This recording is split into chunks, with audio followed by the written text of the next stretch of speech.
जीते जीत है. तुम्ही मनामध्ये निश्चय केला ना की हा सामना मी काही करून जिंकवणार, तर तो तुम्ही जिंकूनच राहणार. आणि मनामध्ये तुम्हाला किंचित जरी शंका कुशंका आली, किंतु परंतु वाटलं, तर मात्र ती शंकाच तुमच्या संघाच्या पराभवाचं कारण ठरू शकते.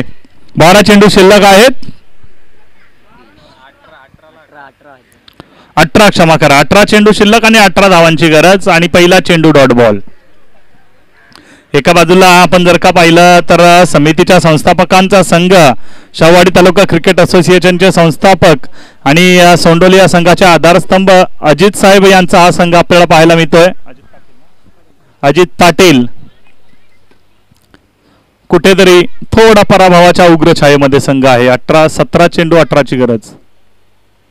इथे देखील डॉट बॉल. वारंवार सातत्याने ब्लाइंग स्ट्रोक खेळण्याचा प्रयत्न केला जातोय. थोडंसं कुठेतरी संयमाने फलंदाजी करणं गरजेचं आहे, कारण अनेक वेळेला तुम्ही जेव्हा मोठे फटके खेळायला जाताना तेव्हा डॉट बॉल जास्त येतात आणि मग डॉट बॉल जास्त आले की संघावरती प्रेशर येतो आणि त्या दबावामध्ये कुठेतरी मग संघ हळूहळू हळूहळू इथे पराभवाच्या छायेकडे जात असतो आणि ते होऊ नये याची खबरदारी फलंदाजांना घ्यावी लागेल.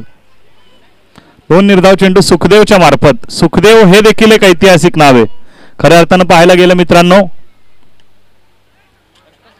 डॉट बॉल आणि रनआउटच्या स्वरूपातील विकेट. मी म्हणालो होतो जसा जसा एक एक डॉट बॉल येत जातो ना मित्रांनो, तो डॉट बॉल तुमच्यावरती एक मानसिकरित्या दबाव टाकत असतो आणि त्या दबावाचाच प्रभाव पाहायला मिळाला मैदानामध्ये. विकेटचं पतन, फलंदाज होईल बाद. रुपेश बाद होऊन माघारी येतोय.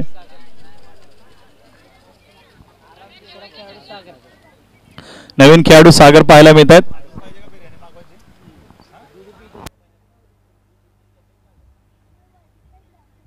(12-15) जर्सी क्रमांक 12-15.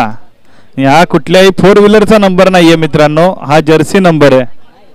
म्हणजे पहा, डाव्या खांद्याला सुरुवात होणारा नंबर उजव्या खांद्याला संपतो डायरेक्ट. जर्सी नंबर मोठा आहे, कामगिरी मोठी करावी लागेल. चला स्पीडअप थोडस जलद गतीने सामन्याला पुढे नेण्याची गरज आहे मित्रांनो.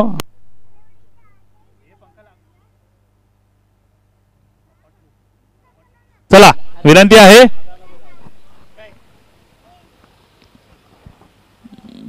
स्लोअर बॉल हवेमध्ये फटका उडवलाय क्षेत्ररक्षक. काऊ कॉर्नरच्या दिशेने तैनात आहे आणि आणखी एका विकेटचं पतन. स्लोअर बॉल होता, इथे फलंदाजाला बीट केलं, मात्र प्री डिटरमाइंड फटका अगोदरच ठरवलेला हा मी शॉट खेळणार आणि तशा पद्धतीने फटका खेळला.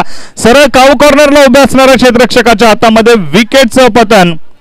सुखदेव आपल्या संघासाठी सुख घेऊन आलाय आणि देवाचीच कामगिरी करतोय, जणू काय देवच ठरलाय तो. कारण लो स्कोरिंग मॅच आहे आपल्या संघासाठी. पहिल्या षटकामध्ये जिथे संघाने 25 धावा खर्च केल्या आहेत तिथे संघाला निश्चितपणे अशा प्रकारच्या कामगिरीची आवश्यकता होती. 4 चेंडूंमध्ये एकही धाव खर्च केलेली नाहीये आणि 2 महत्वपूर्ण विकेट्स. आणि या स्पर्धेतलं निर्धाव षटक अद्याप आम्ही पाहिलेलं नाहीये. ही संधी देखील सुखदेवकडे आहे. या स्पर्धेमध्ये आतापर्यंत हॅट्रिक सुद्धा आम्ही पाहिलेली नाहीये. ती नामी संधी देखील सुखदेवकडे आली आहे. विनायक नवीन फलंदाज. एका बाजूला संकटमोचक विनायक तर दुसऱ्या बाजूला सुखदेव या नावाची आपण चर्चा करत होतो मित्रांनो. नावाची चर्चा झाली पाहिजे. शेक्सपियरने म्हटलेल्या नावात काय ठेवलंय, पण मला वाटतंय म्हणजे असं म्हणू नये, परंतु शेक्सपियरचा तर्क चुकीचा आहे आणि एका प्रतिष्ठित व्यक्तीने असं म्हणलेलं आहे की शेक्सपियर देखील मूर्ख होता, कारण नावातच सगळं काही आहे. त्याचं कारण तुम्हाला सांगतो मित्रांनो. जसा जसा वेळ पुढे येईल त्यांना असं म्हणण्याचं कारण त्याने दाखला असा पुढे दिलेला आहे. हलक्या हाताने पुश केलं या चेंडूला. Dot ball. पुश करो खुश रहो. पहिल्या षटकात वाटलं धावा खूप जमल्यात आणि दुसऱ्या षटकामध्ये त्याची पुरेपूर भरपाई केली आहे. निर्धाव षटक हाताळण्याचा इथे संधी आहे. मात्र भारतीय संघासाठी एका ओडीआय मॅच मध्ये सर्वात जास्त मेडल्स कुणी टाकलेत मित्रांनो माहिती आहे का? गुगल ओपन करा, सर्च करा, नाव मिळेल मिशन सिंग बेदी. ईस्ट आफ्रिकेच्या विरुद्ध विश्वचषकाच्या सामन्यामध्ये 8 मेडल ओव्हर टाकल्या होत्या. त्यावेळेस 60 ओव्हरची मॅच असायची. एका बॉलरला 12 ओव्हर मिळायच्या. इथे मेडनची संधी आहे. हो विकेट कीपर काय करताय? ओहो, कॅच घेतला असता तर चित्र वेगळं पाहायला मिळालं असतं.